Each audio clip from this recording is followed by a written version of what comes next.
আসসালামু আলাইকুম।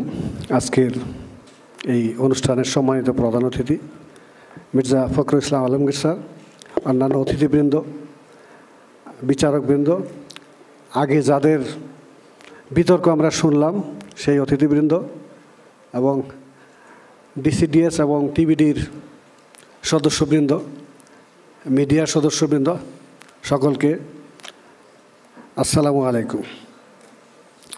আমি এই ডিসিডিএসের সাথে টিবিডির প্রোগ্রামটি যখন শুরু হয়, এর ব্যাপ্তি আসলে আমি এখন বুঝতে পারছি যে আসলে এটা কতটা জরুরি ছিল।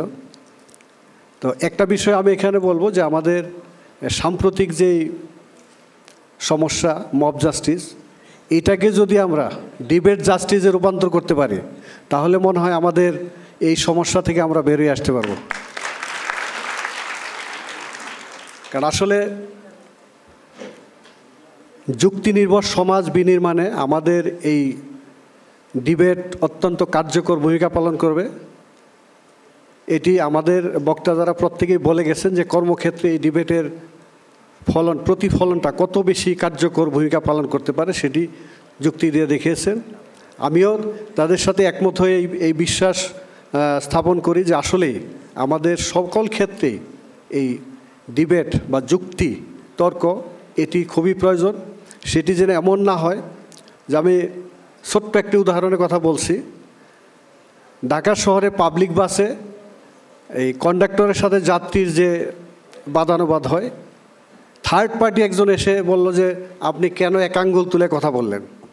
তো এই দুইজনের তর্কে পুরো বাস গরম হয়ে গেল। চতুর্থ আরেকজন এসে বললেন যে উনি এক আঙ্গুল তুলে কথা বলছেন, আপনি দুই আঙ্গুল তুলে কথা বলেন। তো দেখা গেল তাৎক্ষণিকভাবে ঘটনাটি শেষ হয়ে গেল।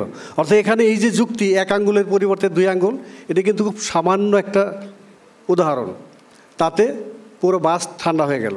তো আমি বলছি যে আমাদের এই সমাজ বিনির্মাণের ক্ষেত্রে যুক্তি নির্ভর হতে হবে এবং সেই জায়গায় যেতে হলে আমাদের এই যে শাহাদাত যেটি বলেছে যে আমরা যেন এই কর্মসূচি শুধু ঢাকা শহরে না, দেশের প্রত্যন্ত অঞ্চলেও নিয়ে যেতে পারি, সেই আপিলটি করেছে। আমি তার সাথে একমত হয়ে আমাদের আজকের যে প্রধান অতিথি, ওনার কাছেও আপিল করছি যে উনি যেন এটাকে অন্তত প্যাট্রোনাইজের ব্যবস্থা করেন। তো সর্বশেষ সকলকে আবারও ধন্যবাদ জানিয়ে আমার বক্তব্য শেষ করছি।